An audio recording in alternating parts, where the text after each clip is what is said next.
नमस्कार, आप देख रहे हैं टीवी9 राजस्थान। मैं हूं अम्बेश श्रीवास्तव और देखिए, सोमवार को राजस्थान के मुख्यमंत्री भजनलाल शर्मा जी और प्रधानमंत्री मोदी की मुलाकात हुई। मुलाकात की तस्वीरें सोशल मीडिया पर शेयर हुई और शेयर होने के बाद सवाल उठने लगे कि क्या राजस्थान में कैबिनेट विस्तार या कैबिनेट फेरबदल होने वाला है। खैर, ये चर्चा तो काफ़ी दिनों से चल रही है। जब भी भजनलाल शर्मा जी दिल्ली जाते हैं, मुलाकात होती है, मुलाकात की तस्वीरें जब सामने आती हैं तो सवाल सोशल मीडिया पर और राजस्थान के सियासी गलियारों में ये उठने लगते हैं।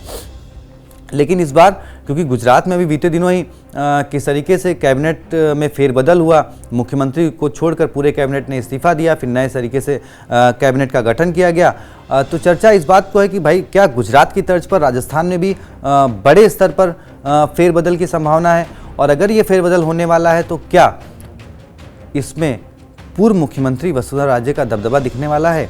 क्योंकि ये चर्चा काफ़ी दिनों से है सियासी गलियारों में कि पूर्व मुख्यमंत्री वसुंधरा राजे भले ही उनको कोई पद नहीं मिला है प्रदेश सरकार में या फिर उनका कोई हस्तक्षेप नहीं है, लेकिन माना जा रहा है कि भाई वो चाहती हैं कि उनका सरकार में वर्चस्व बढ़े, उनके लोग शामिल हों।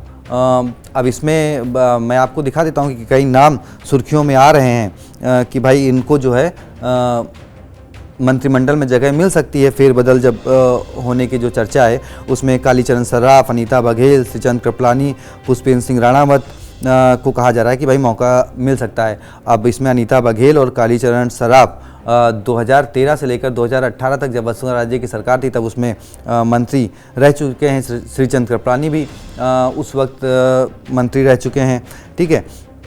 इसके अलावा राजेंद्र भांभू, उनका भी नाम जोरों पर है। उन्होंने झुंझुनू में जो कांग्रेस का गढ़ कहा जाता है, जो कांग्रेस का जहाँ पे वर्चस्व कहा जाता है, करीब 20-30 सालों बाद वहाँ पर बीजेपी को जीत दिलाई जब वहाँ पर उपचुनाव हुए थे लोकसभा में। क्योंकि ब्रजेंद्र ओला लोकसभा चुनाव में सांसद बन गए थे, तो जो उनकी सीट खाली हुई थी वहाँ से राजेंद्र बाबू बीजेपी के उम्मीदवारों ने जीत दर्ज करी थी, तो उनका भी नाम सुर्खियों में है कि भाई उनको भी मंत्रिमंडल में जगह मिल सकती है।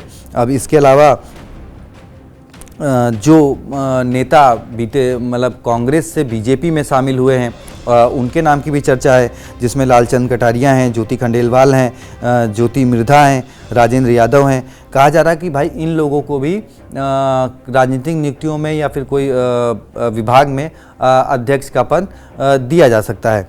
तो अब क्या कुछ होगा ये तो बीजेपी का जो आला कमान है, जो भी बीजेपी की मंथन कमेटी है वो तय करेगी।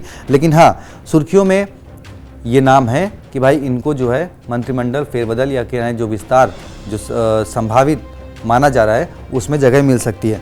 अब देखिए, आपको वजह बता दें कि जब 2023 में विधानसभा चुनाव हुए थे, बीजेपी सत्ता में पहुंची थी, तो उसके बाद टोटल मुख्यमंत्री सहित टोटल 26 लोग मंत्री बनाए गए थे।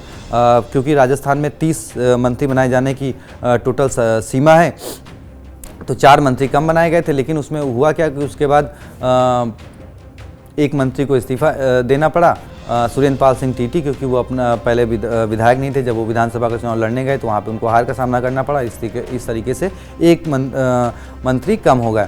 तो अब 25 मंत्री और एक मुख्यमंत्री यानी 5-6 सीटें खाली थी। तो अब संभावना जताई जा रही थी कि भाई उन 6 सीटों जो खाली हैं उस पर भी भरा जाएगा। और उसके साथ ही साथ इन 2 सालों में कई मंत्रियों के कार्यप्रणाली को लेकर भी सवाल खड़े हुए, तो संभावना जताई जा रही है कि भाई उनको बदला जा सकता है। जिस तरीके से मैंने कहा कि जिन लोगों ने बेहतर काम किया, जो कांग्रेस से गढ़ में जीत दर्ज करके आए हैं या जिन्होंने अच्छी खासी टक्कर दी है, तो माना जा रहा है कि भाई उनके नाम का भी उनको जो है मंत्रिमंडल में शामिल किया जा सकता है। और जिनका कार्यकाल बेहतर नहीं रहा है, जिनकी परफॉर्मेंस अच्छी नहीं रही है, उनको मंत्रिमंडल से बाहर का रास्ता दिखाया जा सकता है।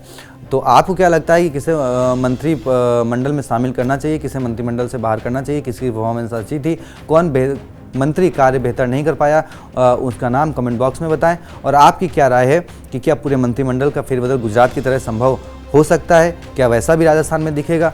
अपनी राय कमेंट बॉक्स में बताएं और वीडियो को ज़्यादा से ज़्यादा शेयर करें, चैनल को सब्सक्राइब करें। बहुत बहुत शुक्रिया, धन्यवाद।